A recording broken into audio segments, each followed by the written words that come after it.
प्यारे स्टूडेंट, स्वागत है आप सभी का अपना चैनल न्यू क्लासेस में। आज का वीडियो क्लास 12 के स्टूडेंट के लिए काफ़ी इंपॉर्टेंट होने वाला है और आज मैं आप लोगों को ज्योग्राफी सब्जेक्ट का जो दूसरा मॉडल पेपर है इसका मैं फुल सॉल्यूशन लेकर के आया हूं। और इनसे पहले सेट 1 का वीडियो अपलोड हो चुका है। अगर आप लोग नहीं देखे हैं तो नीचे डिस्क्रिप्शन में उसका लिंक है, आप लोग जा करके देखिए और फाइनल एग्जाम की तैयारी बिल्कुल अच्छे तरीके से कर लीजिए। और इसके बाद में भी सेट 3 का वीडियो बहुत जल्द अपलोड होगा, तो आप लोग चैनल को सब्सक्राइब कर लीजिए और साथ ही बेल आइकन को जरूर दबाइएगा।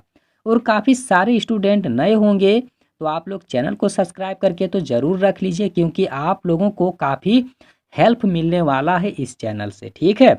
और हर एक मॉडल पेपर को आप लोग बिल्कुल अच्छी तरह से सॉल्व कर लीजिए, क्योंकि इस बार मॉडल पेपर से काफ़ी सारा सवाल जो है फाइनल परीक्षा में पूछे जाने वाले हैं। तो ये चीज़ आप लोग बिल्कुल याद करके रखिएगा। तो यहाँ जो पहला प्रश्न दिया हुआ है, तो पहला पहला प्रश्न आप लोग देख लीजिए कि प्रकृति जो है कभी एक सलाहकार से अधिक नहीं है, ठीक है। तो यह कथन किसका है? काफ़ी इंपॉर्टेंट है कि प्रकृति कभी एक सलाहकार से अधिक नहीं है, तो यह कथन किसका है? तो आंसर याद रखिएगा, ब्लास का कथन है यह, ठीक है। ब्लास का कथन है, यह चीज़ आप लोग याद रखिएगा। अगला प्रश्न नोट करिए कि निम्न में से किस विचारधारा में कार्ल मार्क्स के सिद्धांत का उपयोग किया गया है? तो इसका राइट आंसर जो होगा ना, अमूलवादी होगा। क्या होगा? तो अमूलवादी होगा। अगला प्रश्न नोट करिए, जो तीसरा नंबर का प्रश्न है, और इस सब्जेक्ट के अलावा अगर आप लोगों को दूसरे सब्जेक्ट का मॉडल पेपर सॉल्यूशन देखना है तो मेरे चैनल के प्लेलिस्ट में आप लोग जा करके देखिए, बहुत सारा वीडियो पहले से ही अपलोड है। ये चीज़ आप लोग याद रखिएगा, ठीक है। तो देखिए तीसरा नंबर का प्रश्न है कि निम्नलिखित में से किस महाद्वीप में जनसंख्या वृद्धि सबसे ज़्यादा है? तो अफ्रीका इसका राइट आंसर होगा। और यह रिपीट प्रश्न है, सेट 2 में भी सेट 1 में भी मतलब सेट 1 और सेट 2 दोनों में यह प्रश्न है। तो ये चीज़ आप लोग याद रखिएगा, रिपीट प्रश्न आप लोग सॉल्व कर लीजिए, ठीक है। आगे देख लीजिए, निम्नलिखित में से किस देश का आयु लिंग पिरामिड घंटी के आकार का है? तो ये भी इंपॉर्टेंट है, ऑस्ट्रेलिया का होगा, ठीक है। अगला नोट करिए कि अमर्त्य सेन ने विकास का सर्वाधिक प्रभावशाली माध्यम किस ध्येय को कहा था? तो किस ध्येय को कहा गया है? तो स्वतंत्रताओं में वृद्धि को कहा गया है। यह पहला पॉइंट सही जवाब है। आगे देख लीजिए, किस उपागम को अंतर्राष्ट्रीय श्रम संगठन में प्रस्तावित किया गया था? तो इसका राइट आंसर जो होगा ना, आधारभूत आवश्यकता उपागम को, ठीक है। ये देख लीजिए, गो ऑप्शन इसका सही जवाब होगा।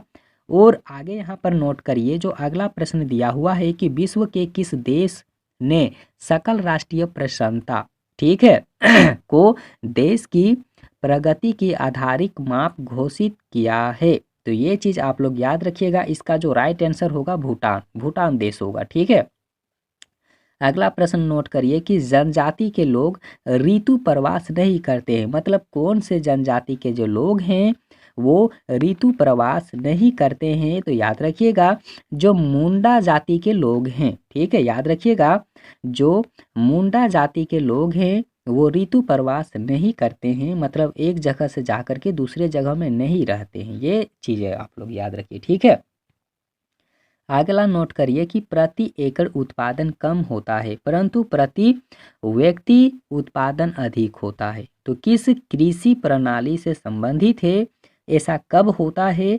तो याद रखिएगा, विस्तृत वाणिज्य अनाज कृषि में ऐसा होता है।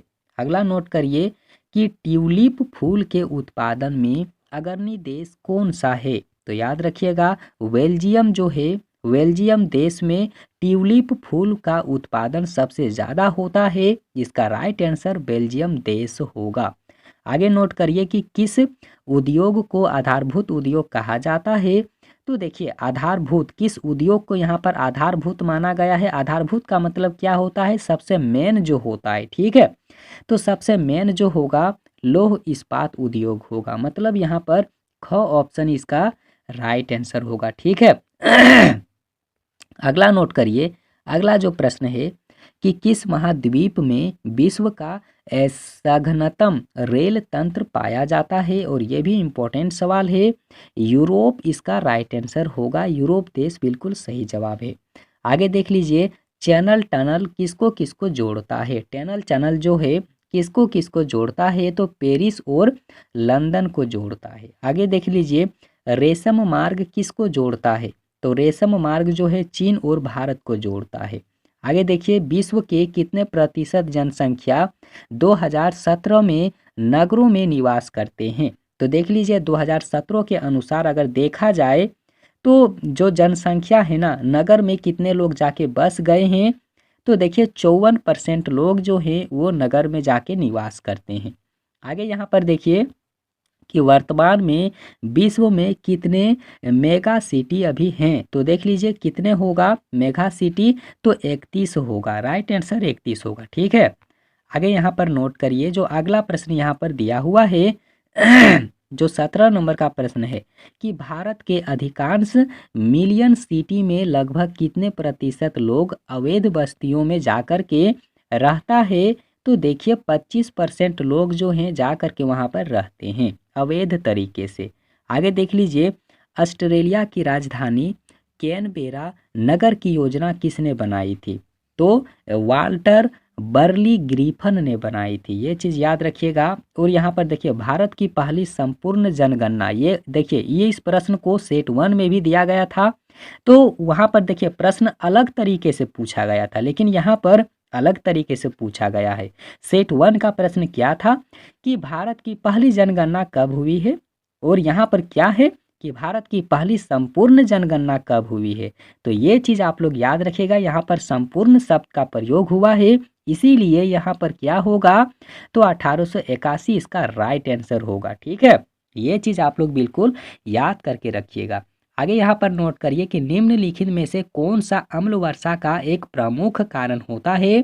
तो अम्ल वर्षा कैसे होता है? तो देखिए वायु प्रदूषण के कारण से ही अम्ल वर्षा होता है। ठीक है, आगे यहाँ पर नोट करिए, जो अगला प्रश्न दिया हुआ है कि मुंबई पतन के दबाव को कम करने के लिए किस पतन का निर्माण किया गया है? तो देखिए, जो जवाहरलाल नेहरू का जो पतन है इसका किया गया है। ठीक है, जवाहरलाल नेहरू पतन जो है, याद रखिएगा, इसका पहला पॉइंट ही बिल्कुल सही जवाब है। और यहाँ पर अगला प्रश्न देखिए, जो 22 नंबर का प्रश्न है कि भारत में किस वर्ष पहला रेडियो कार्यक्रम प्रसारित हुआ है?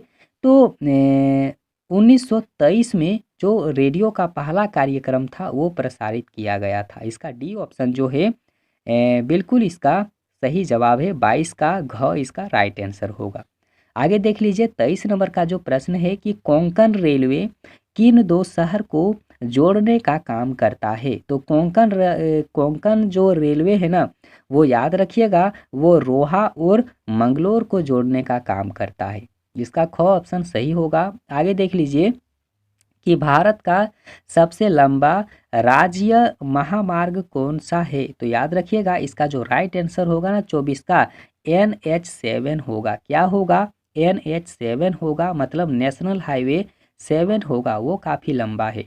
और इसी का अभी बदला हुआ एक रूप है जो आप लोगों को देखने को मिलेगा, नेशनल हाईवे 44। ये चीज़ आप लोग याद रखिएगा। ठीक है, इसका बदला हुआ रूप है। अगर ऑप्शन में ये रहे, ठीक है, तो इसमें टिक लगाइए, वरना NH अगर 44 रहे तो इसमें टिक लगाइए, दोनों चीज़ एक ही है। ठीक है, आगे यहाँ पर नोट करिए, जो अगला प्रश्न दिया हुआ है कि इंदिरा गांधी नहर का निर्माण किस जलाशय से हुई है? और ये चीज़ आप लोग याद रखिएगा, इम्पोर्टेंट सवाल है। ठीक है, तो देखिए इंदिरा गांधी नहर का निर्माण किस जलाशय से हुआ है?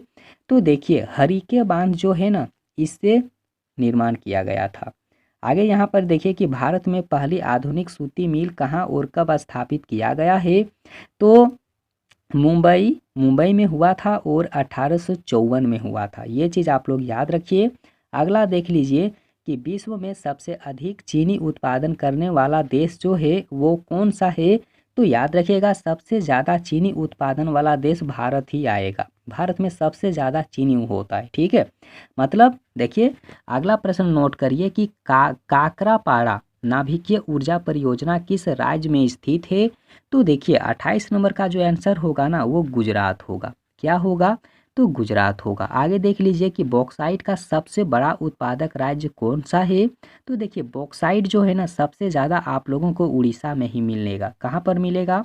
तो उड़ीसा में मिलेगा। ठीक है, अगला नोट करिए कि नीरू मीरू, ठीक है, नीरू मीरू कार्यक्रम किस राज्य पर शुरू हुआ था। तो देखिए नीरू मीरू जो कार्यक्रम है ना वो आप लोगों को आंध्र प्रदेश में ही मिलेगा, वहाँ पर इस कार्यक्रम को चालू किया गया था। अगला नोट करिए कि भारत में पुरुष प्रवास का मुख्य कारण क्या था, और ये भी प्रश्न इम्पोर्टेंट है, यहाँ पर पुरुष दिया हुआ है, मतलब पुरुष जो हैं एक जगह से दूसरे जगह में जाकर के क्यों बसते हैं, तो याद रखिएगा काम और रोजगार के कारण। और यहाँ पर अगर महिला दिया हुआ रहेगा तो विवाह के कारण वो एक जगह से दूसरे जगह चले जाते हैं, ठीक है। तो ये चीज़ आप लोगों को याद रखना है। आगे यहाँ पर देखिए कि भारत में सबसे बड़े भाषाई परिवार कौन सी है। तो देखिए सबसे बड़े भाषाई परिवार जो आप लोगों को मिलेगा ना वो आर्य समाज में मिलेगा। किस में मिलेगा, तो आर्य समाज में मिलेगा। और आगे देख लीजिए कि भारत में सबसे अधिक जूट का उत्पादन किस राज्य में होता है। तो जूट का उत्पादन पश्चिम बंगाल में सबसे ज़्यादा आप लोगों को देखने को मिलेगा, ठीक है। आगे नोट करिए जो अगला है कि इनमें से कौन कॉफ़ी का प्रकार नहीं है। देखिए कॉफ़ी का प्रकार नहीं है, पीने वाला जो है प्रकार नहीं है। तो याद रखिएगा नरमा जो है इसका प्रकार जो है कॉफ़ी में नहीं किया जाता है, याद ये चीज़ आप लोग याद रखिए। आगे देख लीजिए कि केरल के समुद्री तट में कौन सी खनिज पाई जाती है। तो केरल के समुद्री तट में ना सबसे ज़्यादा आप लोगों को थोरियम वहाँ पर मिलेगा। क्या मिलेगा, तो थोरियम वहाँ पर सबसे ज़्यादा आप लोगों को मिलेगा। और ये था आप लोगों के लिए 35 ऑब्जेक्टिव प्रश्न। और यहाँ पर देखिए काफ़ी सारा सब्जेक्टिव का भी प्रश्न है, तो इसका भी वीडियो आप लोगों को बहुत जल्द मिल जाएगा। तो आप लोग नए हैं तो चैनल को सब्सक्राइब करके ज़रूर रख लीजिए। और एग्ज़ाम से पहले आप लोग हर मॉडल पेपर को बिल्कुल अच्छी तरह से सॉल्व कर लीजिए। और अगर यहाँ पर देखिए क्वेश्चन से संबंधित, प्रश्न से संबंधित अगर मन में कोई भी डाउट हो तो आप हमें कमेंट सेक्शन में ज़रूर कमेंट करें, तब मुझे पता चलेगा कि आप लोगों को कहाँ पर प्रॉब्लम है, कौन क्वेश्चन में प्रॉब्लम है, ठीक है। तो वीडियो देखने के लिए बहुत बहुत धन्यवाद।